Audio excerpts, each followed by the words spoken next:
अस्सलाम वालेकुम viewers, welcome to name centre. आज का नाम है शमीम।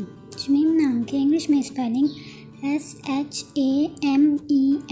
शमीम नाम का शुमार लड़कियों के नामों में होता है। शमीम नाम की इब्तिदाई तारीख फ़ारसी ज़ुबान से निकलती है। शमीम नाम का मतलब खुशबू है। शमीम नाम में 4 हरूफ और 1 लफ्ज़ है। शमीम नाम के अफराद के लिए खुशकिस्मत नंबर 6 माना जाता है, जबकि बेहतरीन दिनों में जुम्मा और हफ्ता शामिल है। शमीम नाम का बुर्ज दिलो और सितारे का नाम जहल है। शमीम नाम के अफराद के लिए बेहतरीन रंगों में नीला, काला और बनफशी शामिल है, जबकि बेहतरीन फूलों में बेलें शामिल हैं। किस्मती वाली धातों में हिस्सों के हिसाब से लोहा शामिल है। शमीम नाम के अफराद के लिए बेहतरीन पत्थरों में नीलम शामिल है। अपने नाम का मतलब जानने के लिए कमेंट बॉक्स में कमेंट करें, वीडियो को लाइक करें, शेयर करें और चैनल को सब्सक्राइब करना ना भूलें। तो फिर मिलते हैं किसी और वीडियो में, तब तक के लिए अल्लाह हाफिज़।